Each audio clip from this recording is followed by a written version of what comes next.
Peggy 16.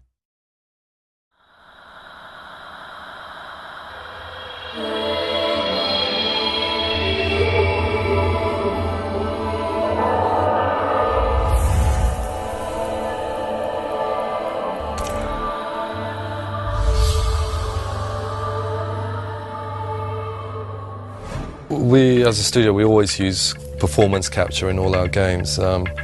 It's a technique that we pioneered in games with our last game. So on Enslaved, we're working with House of Moves to do the performance capture. This is my first mocap experience. Yeah, it's awesome. I did work with Andy on his last project. We've both got a kind of background in physical theatre, which is the kind of theatre where you don't have many props and the actors try and create everything in the imagination of the audience. Performance capture really needs to be clarified. It needs to be explained to people. It's becoming a huge part of the industry. What it involves is bringing actors into a studio, motion capture studio, where we mark them up all on their body and on their faces. They have mics on their heads as well, and they basically perform totally naturally, just like any other actor would in a movie or in a TV show. Okay, I need a few minutes to get this open. You keep watch, make sure no one sees us. We had 3 days of rehearsal before we started any kind of actual capturing, where Tamim and Andy and I got to sit down and really plot out from the beginning each scene. Monkey! Yeah.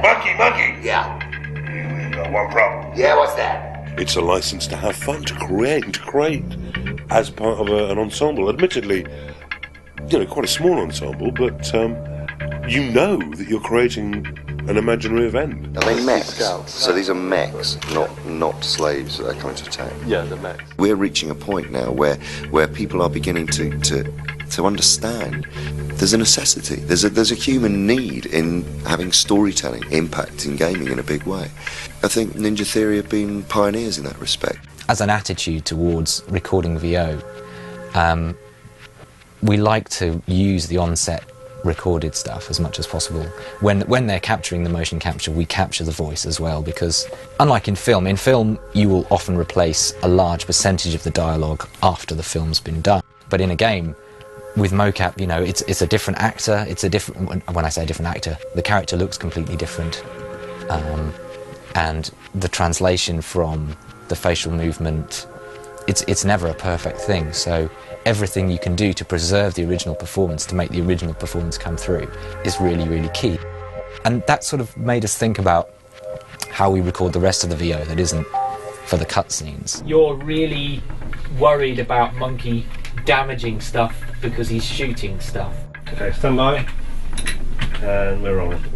Looks like the first anchor point is down these tunnels. I need you with me, Monkey. Get up here. Please. Monkey, there's a route up. I've coded the dragon flag to lead the way. All you have to do is follow it. Sure. Usually in a VO session you've got an actor and they've got to be just here, and the microphone's just there and they've got to direct their voice at the mic, they can't move about. We decided to use the same microphones that we used on set, but that also has a really nice effect of freeing the actors. So we had them all with head mics like they had in the mocap session, and that just means they're free to jump about, lie on the floor, roll around, and they did, without thinking. They just do all of the things that the characters are doing in the game whilst they're delivering the lines, and it just gives so much life to the performance. Whoa! Let me disable the security systems. Yeah, sounds like we're gonna have a bit of mech action in here pretty soon. I think there's a lot of parallels between what an actor does and what an animator does. They just happen to use their face instead of the mouse and keyboard. At the same time, there's people like me that are basically making sure that the technology and everything is all kind of working and going to be ready for them. All the cameras really care about is points in space, and that's all that we're retrieving from them. We're also capturing traditional video footage of them because we don't want to lose sense of their performance, so we want to do justice to it and record it like a conventional film, because that's how it's going to be edited together. Are you and Trip? And me and Trip what? Are you together?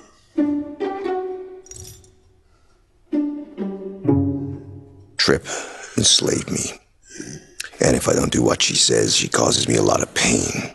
And if I still don't do what she says, she kills me. All right. And if you do it right, it draws you totally in and you totally believe that character's real. I'm not the kind of guy to go muscling in. Pixie. She can hear every word we say.